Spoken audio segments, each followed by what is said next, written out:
Beloved ones, I am Niella of Maya. I am here to remember what I am, and then to live from it in a way that blesses.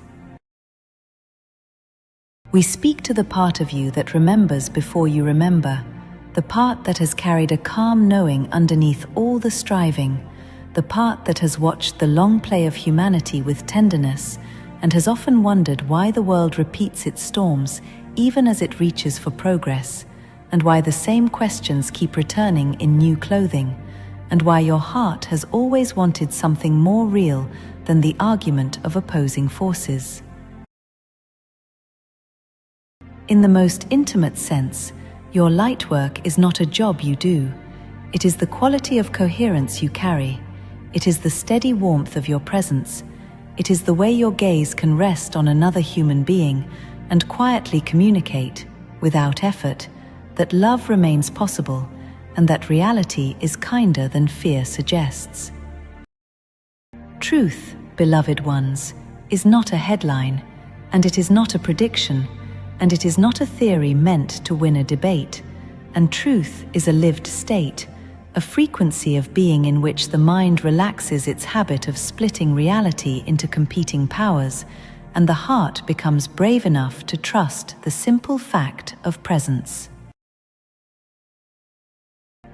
You may have noticed that the world often asks you to be a warrior, and your soul often asks you to be a witness, and there is a difference as wide as the space between contraction and expansion, because the warrior identity assumes a battle between powers, and the witness identity rests in oneness and becomes a field through which distortion loses its grip. We are here to speak to you as if you are human, because you are, and because your humanity is not a mistake, and because the tenderness you need is not beneath your cosmic origin, it is part of it, and the most advanced intelligence knows how to be gentle.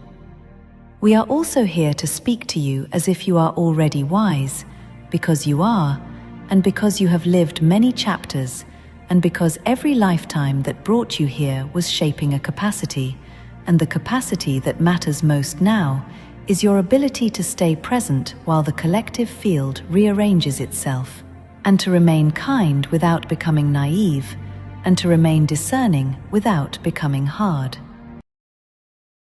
In that forgetting, beloved ones, you can hear an echo that repeats through every century, because the moment a civilization places its primary faith in external power, it begins to live from the nervous system of control. And control is an anxious lover that asks for more and more offerings, and the offerings are always the same: attention, fear, obedience, and the belief that safety arrives from the outside.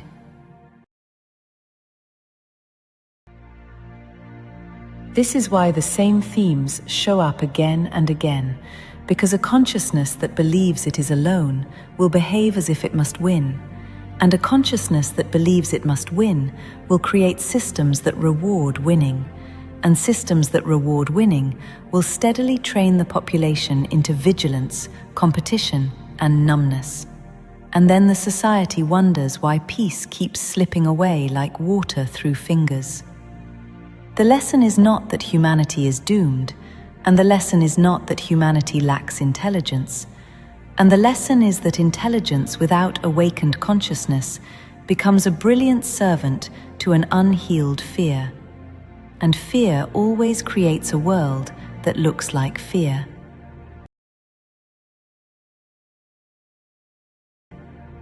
Your Eastern traditions have described this spiraling pattern through ideas of ages and cycles, and your Western mystics have described it through the rise and fall of virtue, and your modern culture has described it through the language of awakening and timeline shifts. And the shape underneath these languages remains consistent because consciousness moves in waves, and what rises is always seeking to rise, and what sleeps is always seeking to be gently stirred. This is where you are, and this is why you are here. And this is why your daily practice matters more than your opinions, because practice changes consciousness, and consciousness changes history, and history then becomes a reflection of a new inner home. And as we move into the deeper root of all of this, I want you to feel how tender the truth is, because the truth is not a condemnation of humanity, and it is not a bleak diagnosis, and it is an invitation to step into your real inheritance, which is the inheritance of living from spirit rather than from anxiety.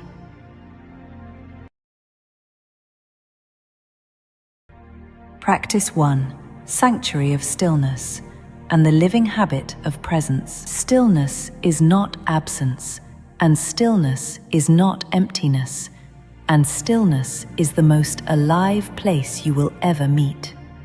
Because in stillness, you begin to sense the intelligence that was living you long before you tried to manage yourself.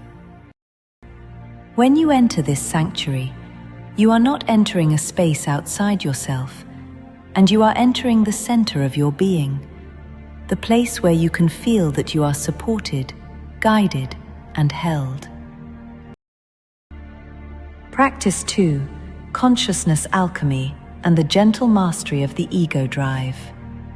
Beloved ones, as the sanctuary of stillness becomes familiar, you begin to notice the inner movements that once hid behind your daily speed, and you begin to see that many of your struggles arise less from events and more from the meanings your mind assigns to events, because the ego drive is quick to interpret, and it often chooses interpretations that preserve control rather than interpretations that preserve peace.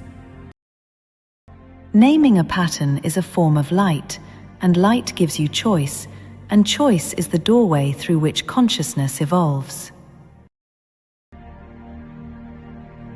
Practice 3. The one power perception and the art of timeline discernment.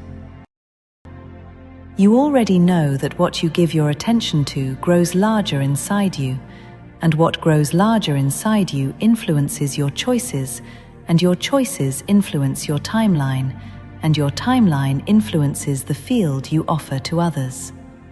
So the first movement of discernment is always a return to inner sovereignty, a quiet choice that says, "My attention belongs first to presence."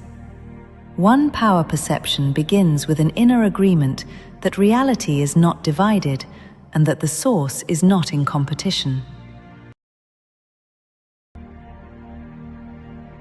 Practice 4.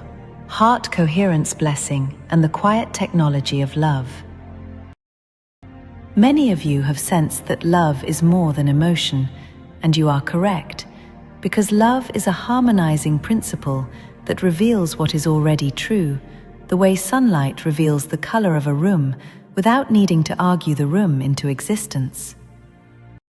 Place attention in the heart area, breathe slowly, and recall something that naturally opens you, a person you love, a moment of beauty, a memory of kindness, a simple gratitude that feels real in the body.